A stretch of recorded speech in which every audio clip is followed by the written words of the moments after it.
Gauri Suryavanshi, S मराठीमध्ये आपलं स्वागत। वळूया आजच्या बातमीकडे। दिनांक 13 मार्च रोजी नाशिकमध्ये एका खुनाची घटना घडली आहे। सविस्तर वृत्त असं की जुन्या भांडणाची कुरापत काढून सिडको येथे एका युवकावर 3 ते 4 जणांनी प्राणघातक हल्ला करून त्याचा खून केलाय। सुमित देवरे वर्ष 22 याच्यावर अरुण वैरागड आणि त्याच्या साथीदारांनी चॉपरने वार करून त्याची निर्घृण खून केलाय। ही घटना सिडकोतील शुभम पार्क जवळील सेंट जोसेफ चर्च समोर घडली आहे। सुमित देवरे हा सटाणा येथे शिक्षण घेत होता। तो गंगेश्वर महाजन नगर येथे कुटुंबासोबत राहत होता। एकुलता एक असल्यामुळे त्याच्या निधनाने कुटुंबावर दुःखाचा डोंगर कोसळलाय।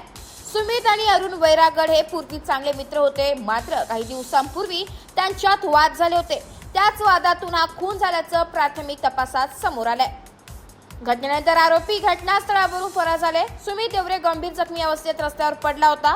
माहिती मिळताच पोलीस ठाण्याचे वरिष्ठ निरीक्षक राकेश हांडे यांनी तात्काळ घटनास्थळी धाव घेतली आणि स्वतः पुढाकार घेऊन सुमितला पोलीस गाडीतून जिल्हा रुग्णालयात दाखल केले, मात्र डॉक्टरांनी त्याला मृत घोषित केले।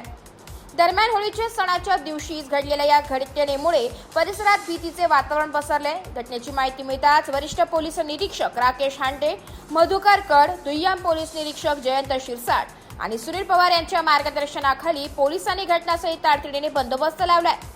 मोठ्या संख्येने नागरिक जमल्यामुळे पोलिसांना परिस्थिती नियंत्रणात आणण्यासाठी कसरत करावी लागली। या प्रकरणी अरुण वैरागड यांच्यासह अन्य 2 ते 3 जणांविरोधात गुन्हा दाखल करण्यात आलाय। पोलिसांनी आरोपींच्या शोधासाठी विशेष पथके तैनात केली असून लवकरच त्यांना अटक केली जाईल असे पोलीस सूत्रांकडून सांगण्यात आले। या घटनेमुळे सिडको परिसरात तणाव निर्माण झालाय। स्थानिक नागरिकांमध्ये भीतीचे वातावरण असून पोलिसांनी सुरक्षेच्या दृष्टिकोनातून गस्त वाढवली आहे। होळीच्या सणावर या हत्याकांडामुळे विरजन पडले। पुढील तपास पोलीस करीत आहे। Bureau report, S Marathi news, Nashik. अशाच नवीन ताज्या घडामोडी जाणून घेण्यासाठी आमच्या एस मराठी न्यूज चॅनलला लाईक करा, शेअर करा, सबस्क्राईब करा आणि बेल आयकॉनला क्लिक करायला विसरू नका।